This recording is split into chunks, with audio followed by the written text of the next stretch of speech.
This is Jeffrey Madoff, and welcome to our podcast called Anything and Everything with my partner, Dan Sullivan. We were just talking about a general issue in the world, which is that technology, if you're not a confident, capable human being, will deaden you and make you part of the machinery.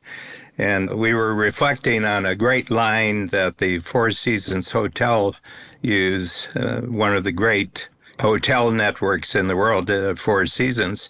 And they have a line for all of their teams in each Four Seasons hotel, and that is systemize the predictable so that you can humanize the exceptional. I just think that's an extraordinary short way of really putting people's attention on the right things. Jeff, what do you think? Yeah, I love that line the first time you quoted it to me, because it's so simple and so clear, yet so profound and complex. Mm-hmm. And I think it's fantastic. And, when you were just talking about you become part of the machine, it made me think of Charlie Chaplin in Modern Times.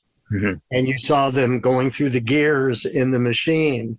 It's the visual of that, to me, hasn't aged because it just says it. Mm-hmm. And, we're all knowingly and unknowingly, and most people, I think, unknowingly, become a algorithmic gear in that machine. Yeah. I think it's fascinating because I think that the value of humanity and the human touch in business, which used to be what business was, those things didn't exist. You'll be reading something I had written that I sent to you before we started talking here. Who has ever had a pleasant experience going through automated prompts for customer service? It's such an annoying, frustrating process. Mm-hmm. And, when you used to get somebody on the line, you could actually talk to a human and get things resolved. And, I think like American Express is smart enough to know that people want to talk to people. Mm-hmm. And so you can get to a person. Mm-hmm. Yeah, I think that phrase is so powerful. Mm-hmm. And what you mentioned that you think you and I have that in common. What do you mean? Yeah, I think, from the first time we met, and I'm thinking back, and I don't know if we met at Genius Network or Joe was in New York. He was introducing me to various people he knew in New York. I'm not sure what the exact meeting was, but I know I certainly met you when you were doing all the recorded interviews at Genius Network. And there was something just about your questions. I remember we sat there and we talked a lot. And one of the things that I haven't been interviewed a lot, but when I'm interviewed, I can tell within a few seconds whether this is going to be an enjoyable experience or not. And it just has to do with, is the person asking me questions, in your case, that he's really, really interested in what the answer is going to be here. And then he'll take what was interesting about that answer to create his next question. And that's what I really loved about it.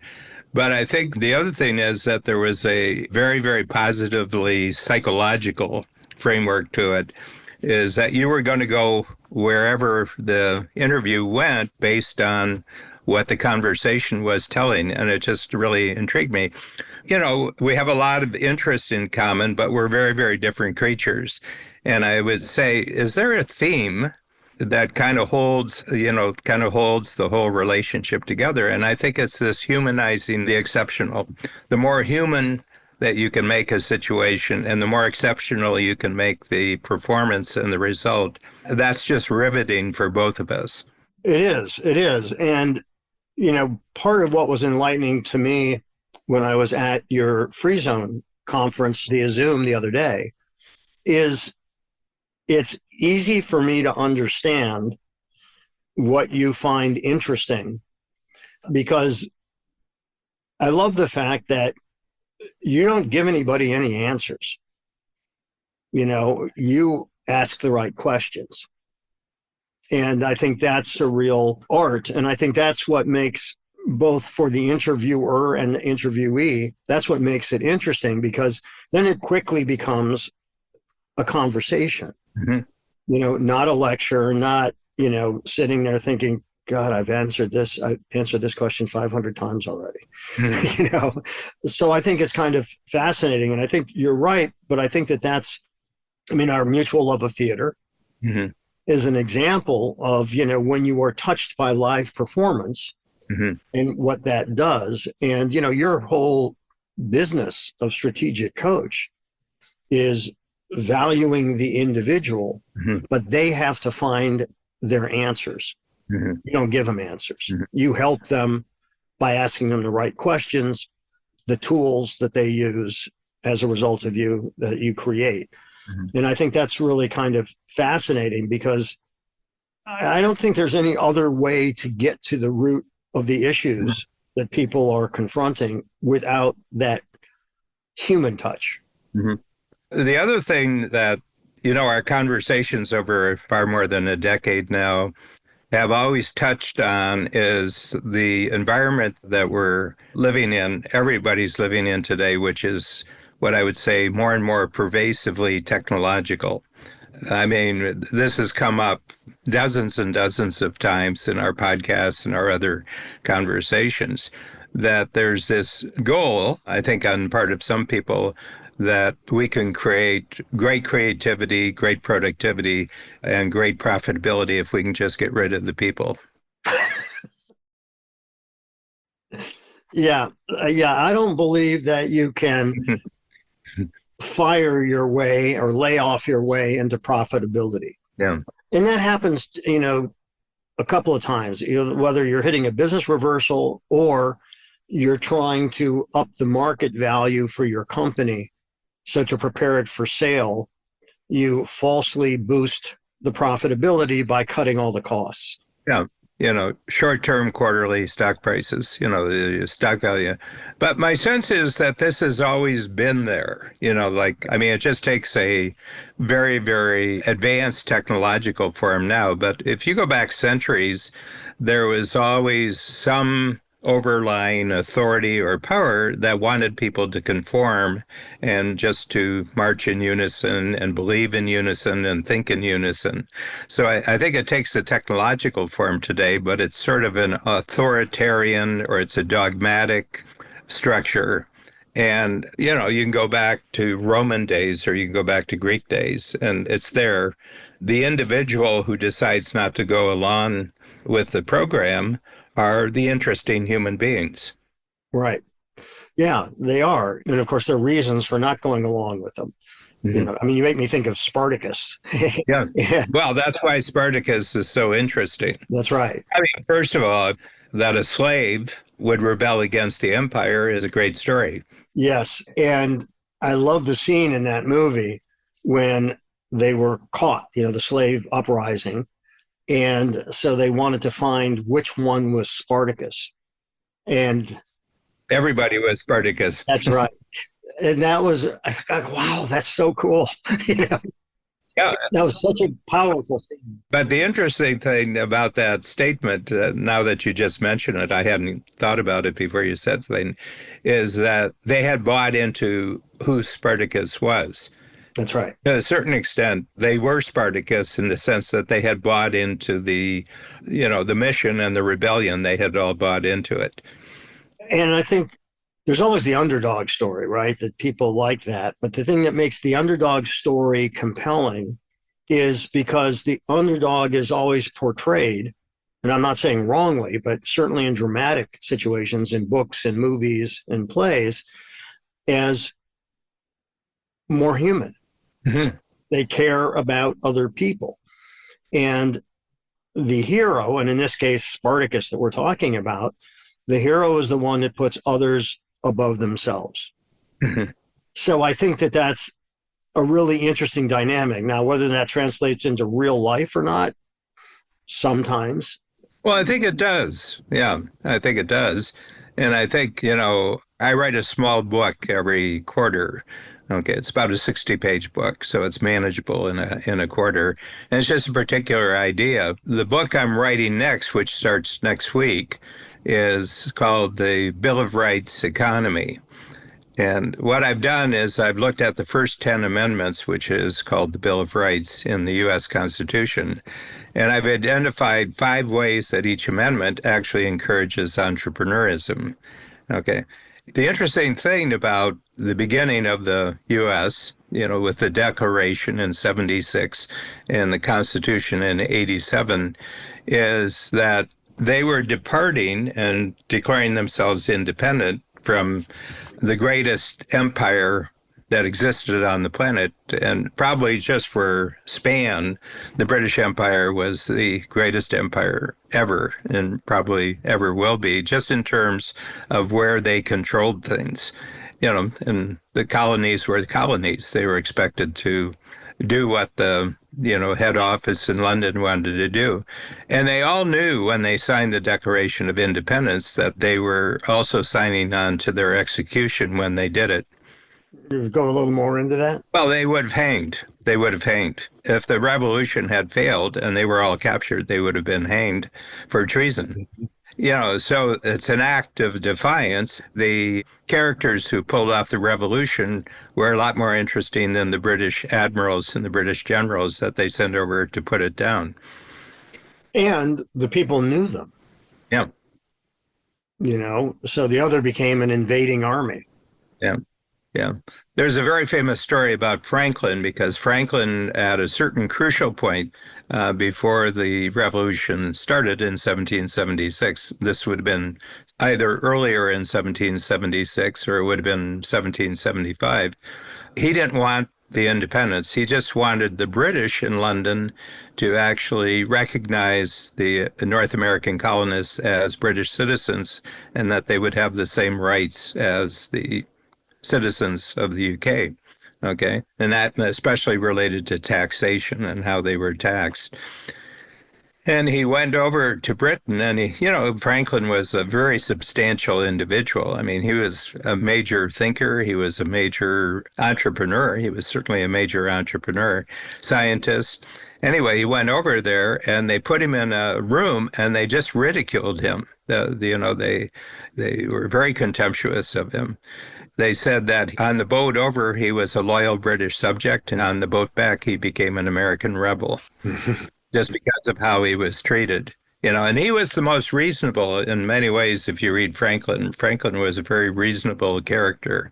And he said, we got a good thing going here. We just have to get an agreement with how they're going to be treated. And, are we going to just be treated as we're people to take from, or is there people, is it a give and take? Is there going to be a give and take here?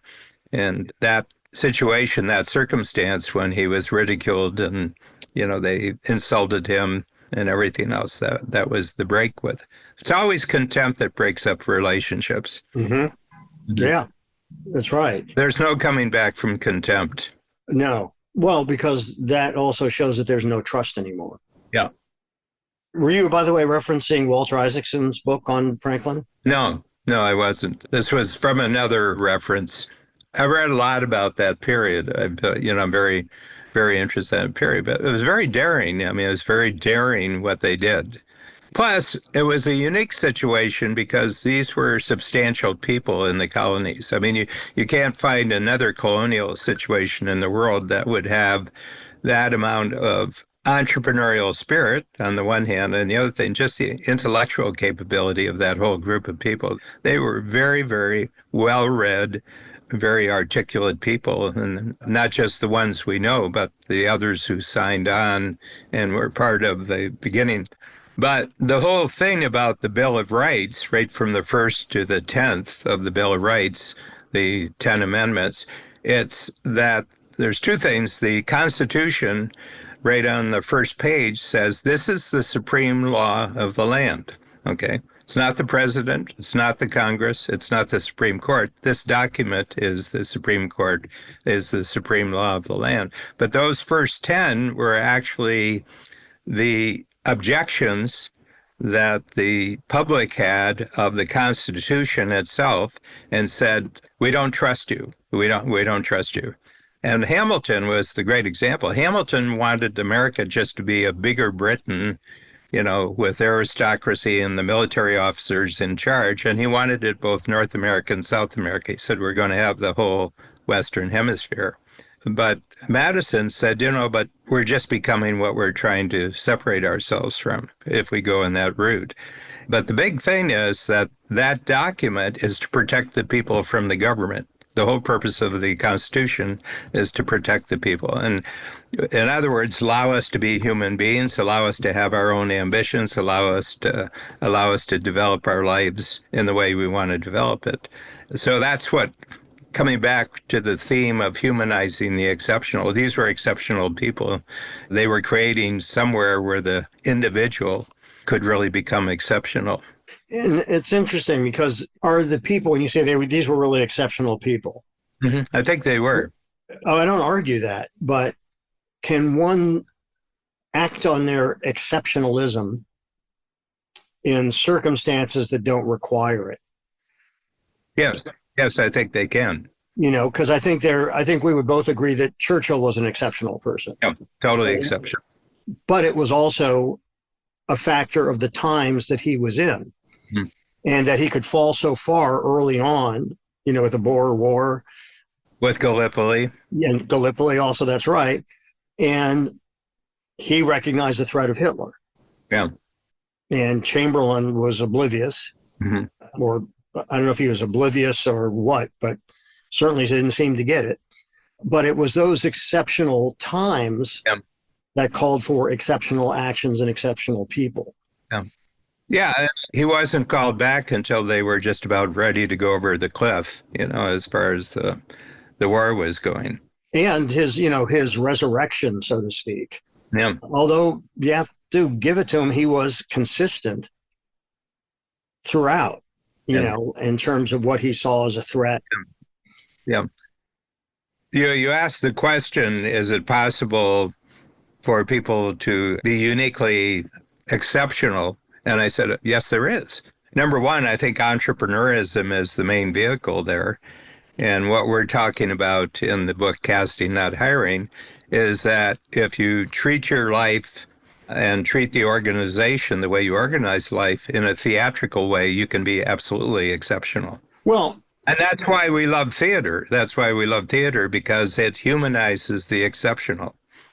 Yes. Yeah. And it's interesting because when you look back on the example we're just talking about, Churchill, he literally wore different costumes depending on who he was talking to.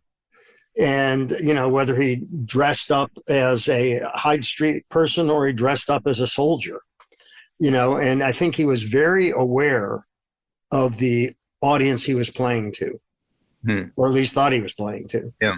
And so, he was a star. He was theatrical.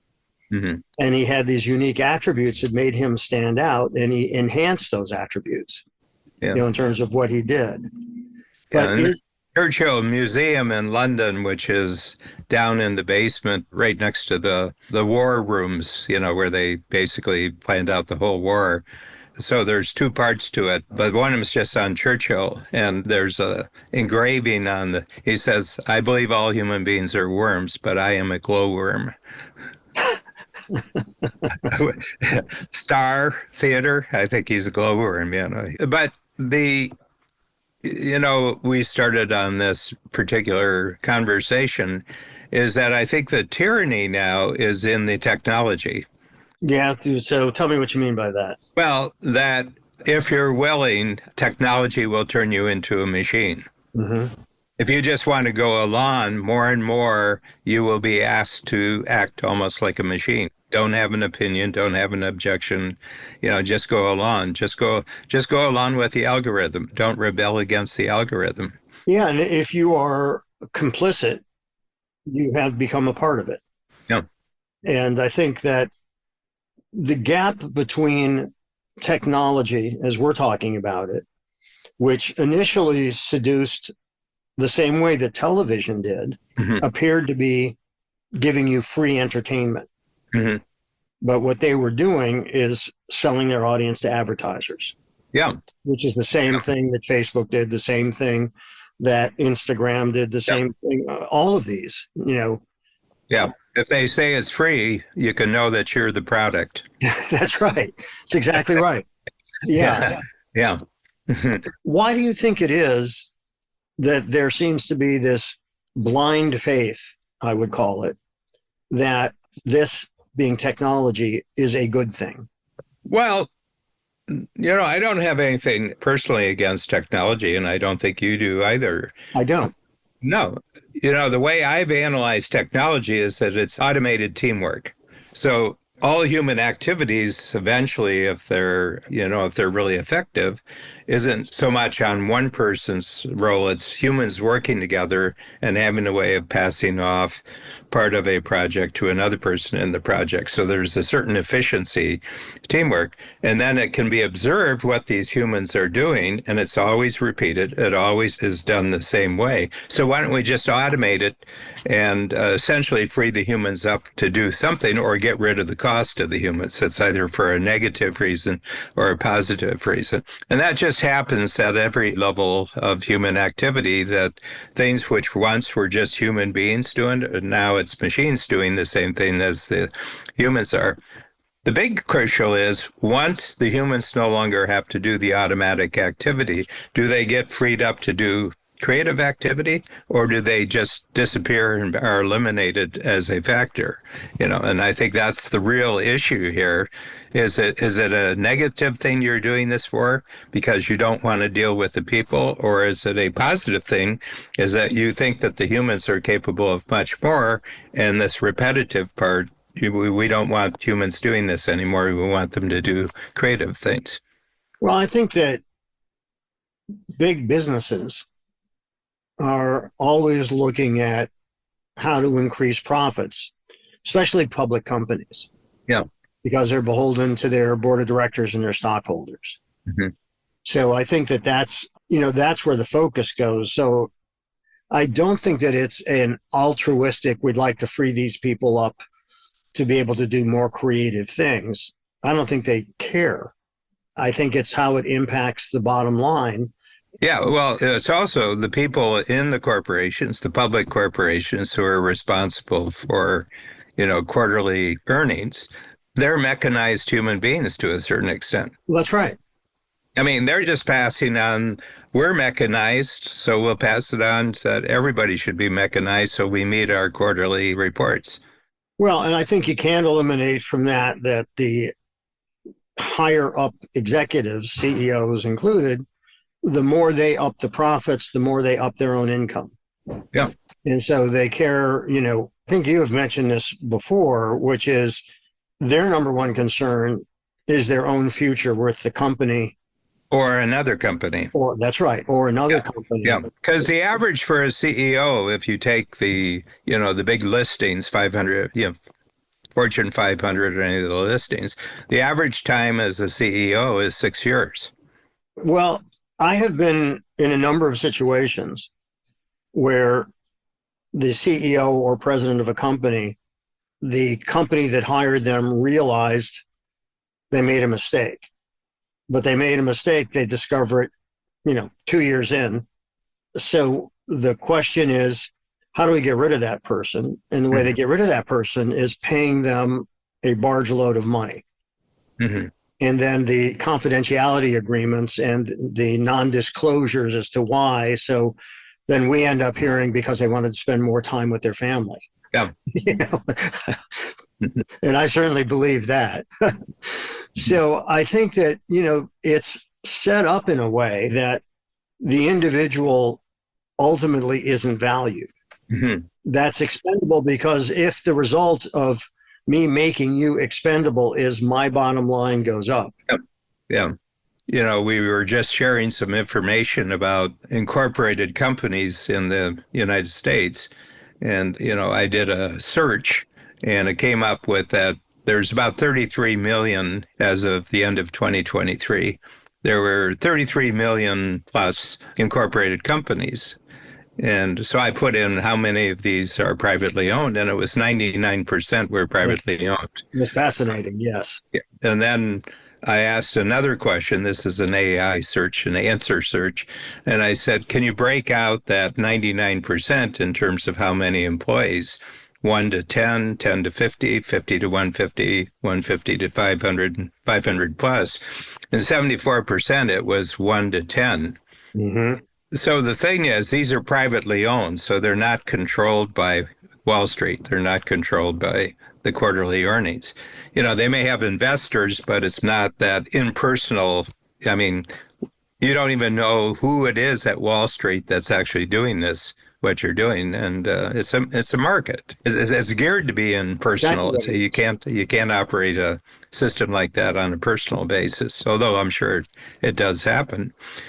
But the big thing that I'm saying is, and this represents 45% of all the employees in the United States, that 99% in privately owned organizations, it's 45% of the total employees. So it's almost equal to the employment impact of corporations. And so my sense is that if you're going to say humanize the exceptional, start with the privately owned, because you can get right to the owner who is not there for 6 years, who's not there, and they're thinking of their career after. They probably, in many cases, created the company. They're the owners of the company and they're the founders of the company. And so if you want to get the message to them, you can get to that individual. I also think it would be interesting that those numbers that you researched, my guess is the public has no idea how high the percentage is of these private businesses and the employment, all that kind of thing, because as viewers, we're pretty much, you wouldn't be wrong. You would be misinformed, but you wouldn't be wrong to be thinking that, well, yeah, the vast majority are public companies and they generate all the money and, the vast majority of the money, which isn't true. But how else are you going to get people to get involved in the stock market, the derivatives market, and all the other things? So the perception is, it is more, it's more valuable to Wall Street to have you believe that the case is that public companies are what drive everything. Yeah. Well, I think the other thing, and you're heading, you just opened another door with that comment, is that this is a crucial object of public reporting and public news, what the major corporations are doing. Mm-hmm. And one of the reasons why corporations are valuable to governments is that if you want to find out very quickly what direction the economy is going in, you just make 500 phone calls with the largest corporations and you'll get some sense. If you were doing it on the basis of the privately owned, you'd have to make 50,000 phone calls. Mm-hmm. Right. So I think it's a matter of just efficiency of reporting, measuring and reporting that you have these large corporations. But my sense is the perception of life is hell in the workplace comes much more from the people who are employed in large public corporations than it does in the privately held companies. Oh, I think you're right. I mean, we've seen that. Because But I think they're more technologized. I just think that the large corporations are much more where the thought is always on people's mind, because it sounds good to Wall Street that we've just eliminated 1,000 employees. Wall Street says, oh, that's a good sign. We can get people to invest a little bit more in this company. well, and there isn't really any advantage for Wall Street to, I'll give a specific example, Kohler, that makes, faucets and plumbing stuff and so on. And it's now I think it's third or fourth generation of the Kohler family. Privately owned. Privately owned, and I think they're 7-8 billion. And well, why is Wall Street going to talk about them? They got no stock to sell. There's no way for the public to participate, if you will. Yeah. And, it wasn't all that long ago that when you were dealing directly with brokers for the companies, and another name, or my other name for stockbrokers, is salespeople, because they basically sell the stocks the company has taken a position in.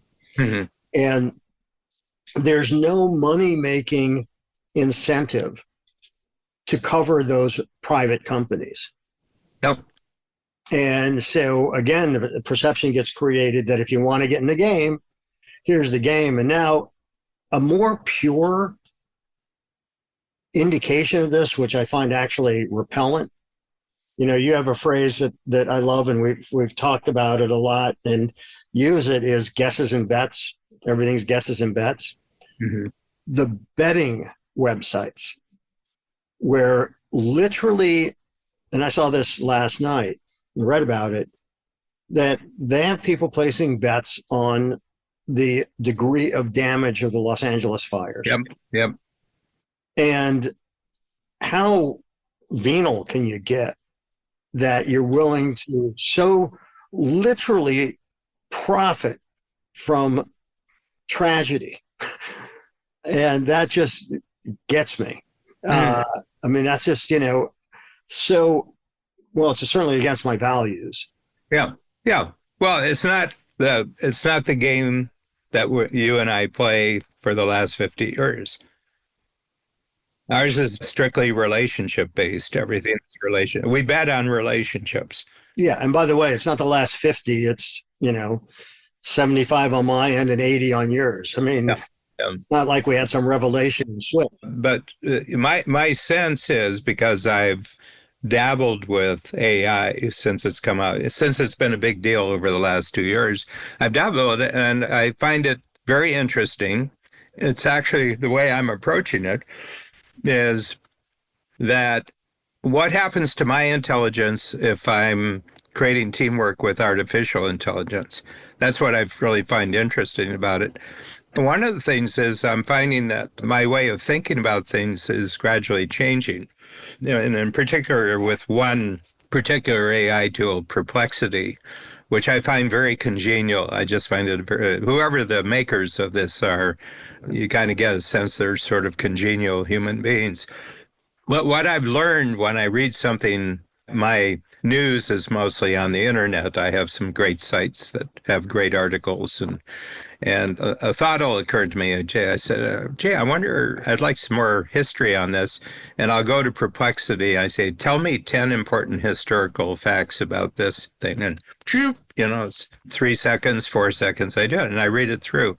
And what it's gradually doing is that I don't have an immediate response to anything that I read, because there may be a background here that I don't understand. The other thing is, I'm completely convinced that there's no one reason for anything.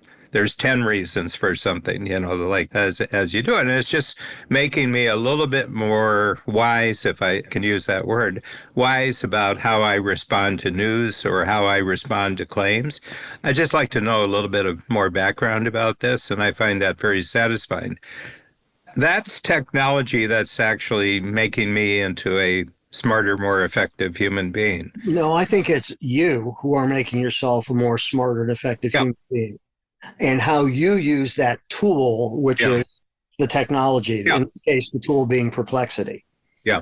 And the mere fact that what you want is more context and background before you form your opinion is, which is called critical thinking, so that you're bringing that to bear on these things, as opposed to taking things at face value, I think is what needs to be taught in schools.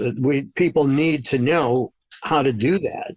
And so, yes, there are tools out there that can help you do that. But, it's, if you weren't the inquiring mind that you are, none of that would make any difference. But, I think that's what's so important, is these things are tools that can be used for good or that can be used for bad. Yeah. I just saw a little quip about cats and dogs, and they said, dogs, it's a much more lasting relationship because dogs are looking for a master and cats are looking for a servant. And I said, the whole question is that, and when it comes to our relationship with technology, who's the master here? Who's the master in the relationship with the technology? And it seems to me it's almost binary, the choice you make. The tools are either your servants or they're your master, and you're going to get caught There's no in between. There's no in between except anxiety and worry. That's Right. the only thing between them. So my sense is that what we're talking about in casting, not hiring, is that you constantly strengthen the unique individuality of every person who's on a team in such a way that they'll use technology in such a way that technology is a servant, not a master. Right. Right. And so one of the big pluses of the speed of retrieval and the pattern recognition that's embedded in AI, using that for medical research. Okay. So there's tremendous advantages that it can bring, life-saving advantages that can bring to the table that would take people much, much longer to do. And there it's, certainly a tool. I mean, when x-rays happen, it's not like everybody wanted x-ray machines in their own home, but, everybody's got at minimum a phone and most likely But they exist now. the phones. No, but you can actually do an X-ray with your phone. They have I'm not sure it's X-rays, but it's sonograms. Sonograms. You can actually do that with your phone. I just want to get in one point about this because I've really followed technology. I'm connected with Peter Diamandis and Abundance A360, and we started this in 2013, so we're more than a decade. And Peter brings people who are on stage who are making all sorts of predictions about the future, electric, EVs. They're talking about virtual reality. They're talking about all sorts of breakthroughs. The only one that has performed over the last 10 years where the progress is actually greater than it was predicted 10 years ago was medicine. Mm-hmm. And I think the reason is it's the most intensely human thing that you can make progress on is medicine. Well, yeah, I think there's so many impacts that has, Yeah. And I think that goes hand in glove with longevity, which people are absolutely fascinated by. I think if you're leading a good life, you don't want to die. And No. I was watching, I didn't watch the whole thing yet, but Don't Die, the documentary about Brian Johnson. And he's got this Olympics that he's created with a major testing company, Rejuvenation. It's called the Rejuvenation Olympics. no, I don't know about that. Yeah, it's based on blood tests. It's a company called True Diagnostics. And so he did a joint collaboration with True Diagnostics. They're the most extensive blood testing technology that actually they can talk about the rate of aging, how fast you're aging. That's basically what they measure. It's very, very interesting. And then he put up the money for this Olympics, the Rejuvenation Olympics, And so other people, they have to go through a doctor or a clinic and their results are put in, and then they give a ranking. It was up to about 2,000 people who were doing it. It's very interesting. Yeah, and I wonder, I think of the war on cancer, which has been going on a long, long time. It's a long war. Pardon? You've heard of the 100 Years' War? Yes. This is one of them. Yeah. But I like looking at what are the historical antecedents? What came before that was like this? I mean, Smallpox. Well, yeah, but I'm talking about like the search for the fountain of youth. That's not a new idea. No. The portrait of Dorian Gray, whatever. There was always some kind of devil's bargain with staying young forever. Yeah. And look, I want to live as long as I can, as long as I have a good quality of life. Yeah. And, I'm having a pretty good time. And so I'm not, I don't want to shuffle off this mortal coil any sooner than I have to. And as long as I can have fun and not be a burden to those who care about me. But it's interesting because, God, on a profound level, and I think it's important to look at these historical antecedents, these things aren't new.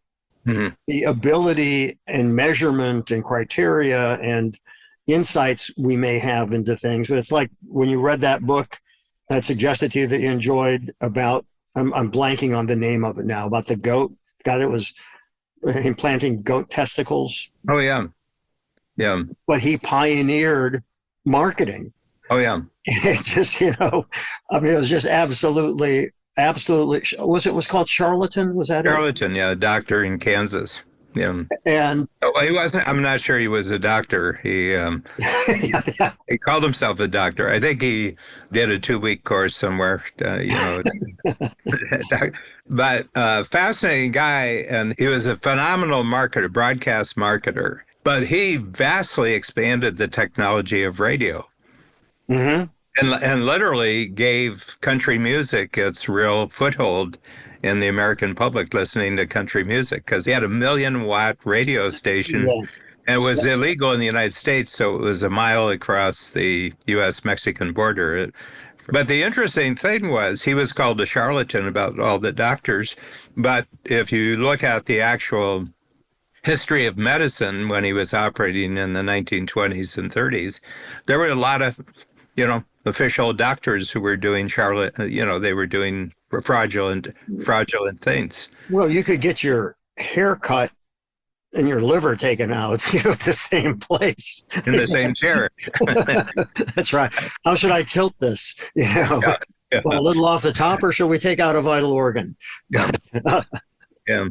It's like the Monty Python, the life of Brian, and the Roman centurion there. He says, flogging or crucifixion? He says, crucifixion. He said, no, I'm kidding. I'll get over there and get flogged, Yeah.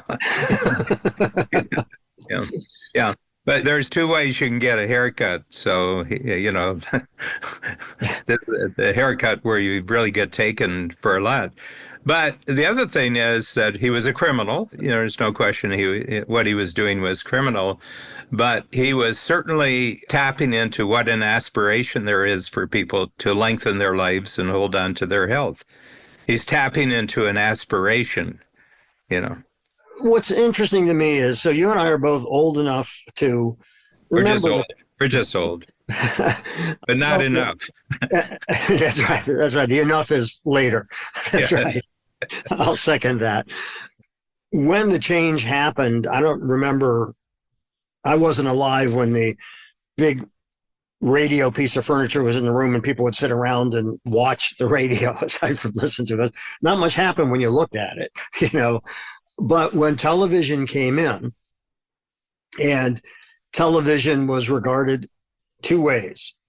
One way was window on the world, and the other way was the vast wasteland. Mm-hmm. And both were true. It was a window on the world, and it was a vast wasteland. Yeah. It was both. I think that that's been true with every major technological advance. Oh, yeah.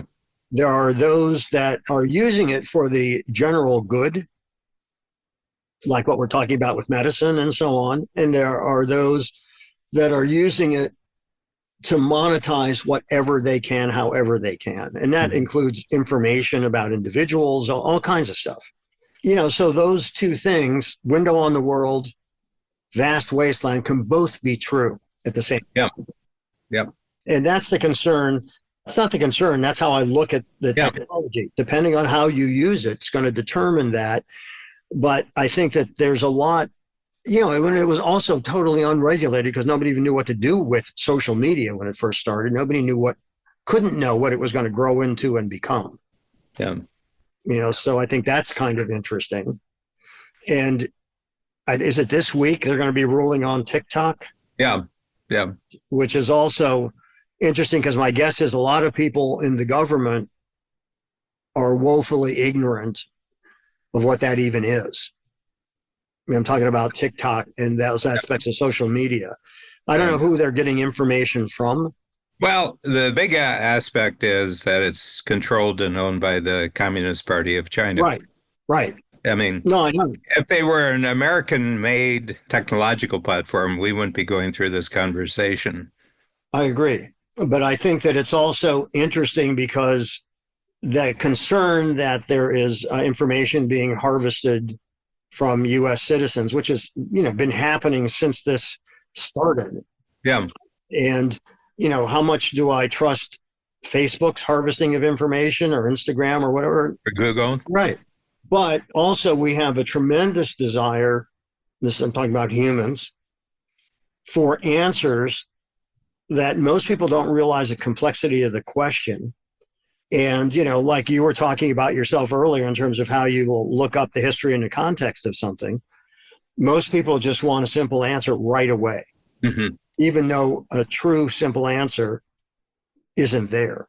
Mm-hmm. And I think this extends to everything when I look at the stock pages and I see all those numbers and decimal points and all this, and I think, God, there must be a way to collapse this into some formula that is foolproof. But we've had too many recessions, too many bank collapses, the prime mortgage, junk bonds, on and on and on and on, to realize, no, this is just, something else that can game the system until it doesn't, and then it collapses on itself. Mm-hmm. Mm-hmm.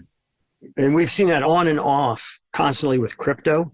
Mm-hmm. Now, because people think it will be favorable legislation about it because of the current administration, that crypto stocks have been going up again, but those things are a total roller coaster. Yeah. Guesses and bets. That's right. Yeah. That's right. I mean, the future is just guesses and bets. That's right. I mean, but I would say that the more that the new thing that's being created takes in humanity, the better bet it is. Absolutely.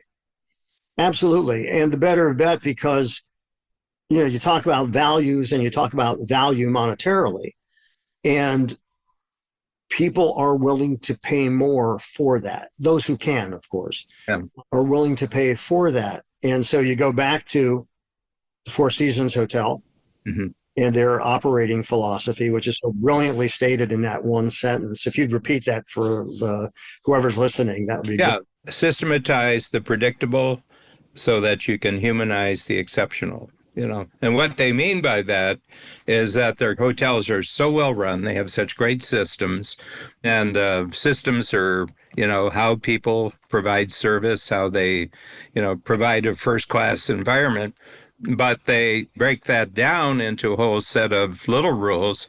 Number one is that if you're a member of the Four Seasons team of a hotel and someone from the outside of the hotel comes to you and asks you question about something that they need to do in the hotel, you stop what you're doing and you conduct that person to the person who can actually help them. Then you come back and you do your job. Rather than, so go down here, take the stairs, go to, none of that. The person actually does it. And so you always get what you want when you go in, because their rule is that they're going to help you find what it is that you want, get to where you want to go. The other one is that when you're doing your job, do your job and look for one other thing. So an example would be a maid cleaning a room, and she notices that there's lipstick on the wall or something, or there's a light out in the, one of the lamps, the light's out. She then reports on that one other thing because she's looking for the one other thing to report on. But that's exceptional. You're going above and beyond just job description. You're moving into the area of exceptional, I've been going to Four Seasons hotels since 1980, so it's 45 years. I've stayed in 34 of them, and it's uniformly high quality. I've never had a situation where I was disappointed. And if I was disappointed, the way that they responded to my disappointment was better than if it had been right in the first place. It's really an extraordinary, and they have 130 hotels in the world now. They're not a small operation, but each of them is like a separate little theater company. Well, I think that what you're saying, which resonates for any business, is quality and service under the umbrella of the human touch is a smart business plan. Yeah. And it's a strategy you can stick with. That's right. It's well defined. I mean, I worked with Ralph Lauren as a client for 38 years. And I have to say, that's what Ralph did. Yeah. That consistency that you can count on is so important. And I think that the Four Seasons, I love that summation and that quote, because I think that people are rediscovering, as a result of, I think, frustration Mhm. with how technology has taken over so much stuff. I mean, Four Seasons would never have, no good hotel would ever have automated check-in, although you could, but it's the hospitality business. So if Yeah. you don't have a human greeting that person and welcoming them, Hmm. what's going to be their home for the next X number of nights, then you lose a huge opportunity to touch that consumer and hope to build loyalty Yeah. like you have with them at work. Hmm. You've been a 40-year client, 45-year client, 45-year client. Yeah. 45-year client. So I think it's really, there's lessons to be learned from this that are not just philosophical, but it's good business. Oh, yeah. Yeah. One of the things, there are some things that are telltale signs that what is being stated is not the truth. I notice it a lot in restaurants. Okay. One of the things is that you go and you sit down at the table or you sit down in the booth, and there's a statement of their principles of running the restaurant. And you want to leave right away if they tell you what their principles are. And they're saying, in spite of what your experience is, know that these are our principles. I mean, Four Seasons never tells you what their principles are. You just feel what their principles are. The second thing is that they don't give you menus anymore. They give you a QR code, and you're supposed to use your phone and pull up the QR code. And I really like menus, Oh, me too. physical menus.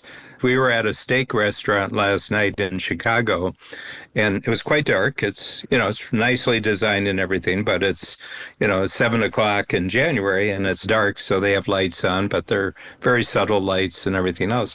And the menus come, they're big menus, big book, and you open it up and they're backlit.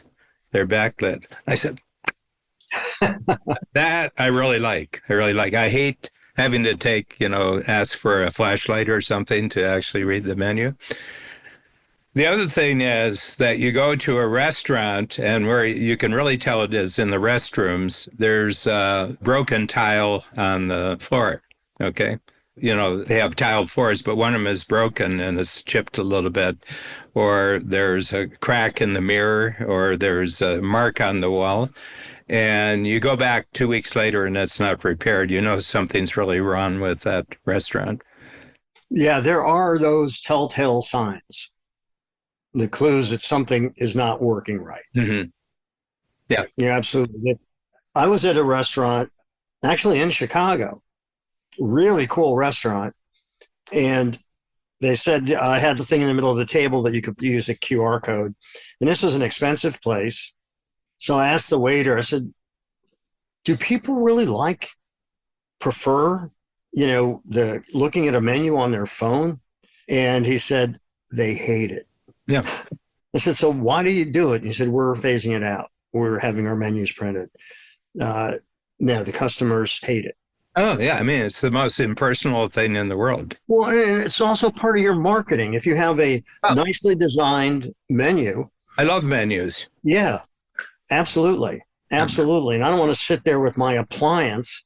I usually, by the way, screw up getting the QR code anyhow. Yeah. You're making me work. I don't want to work. Yeah, I came here to relax and have a good meal. You're making me part of the staff. I don't want to be part of the staff. I have to figure out how the menu works. Yeah. Yeah. Then you tell me what tip I should leave at the end. I know. I resent that too. Yeah. Was the service great? Was it okay? Whatever it was, I can figure that out and tip accordingly. And my behavior will demonstrate whether I was happy. That's right. That's right. Yeah, check out my behavior. So, we kind of have wrapped this one up already, but of course, kept going anyhow. Yeah. But my major takeaway was how important the human component is, how much more valuable that's going to become. Mm-hmm. And as a sidebar, what you were talking about, which is the importance of vetting information that has some kind of impact. vetting that information, learn more about it before you pass it along. So constantly, and I think you and I both love doing this, constantly be educating yourself. Be curious and educate yourself. So those were some two pretty big things that I got from this. What about you? Yeah. Well, I'm really interested because I've really followed technology for about 50 years. And since the word microchip was first being used publicly, it had been around backstage in the technological world for about 10 years, but the word microchip was used. And, there were some great articles, principally the technology writer in the New York Times produced about 5 or 6 major articles on the microchip back in 1973.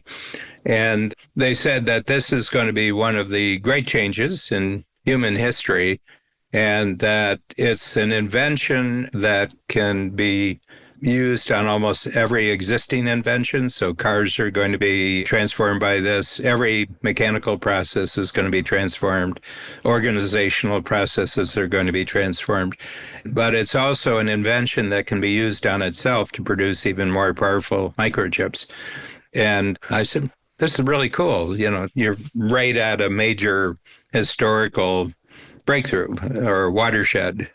And one of the predictions that the New York Times writer made was that very large organizations with multiple levels of management are going to find this very, very hard to respond to, because the speed of the technological change that's going to come about because of the microchips will be faster than the big organizations can respond to creatively, and that it's going to spawn all sorts of new kinds of entrepreneurial activity. And that was the magical phrase for me, because I had this idea of coaching entrepreneurs, and I said, you should pay attention to what this new event and the new transformation that's taking place in society. So I've been really following this, and my sense is that this background story, this big narrative of what technology is doing to all human affairs, all human activities,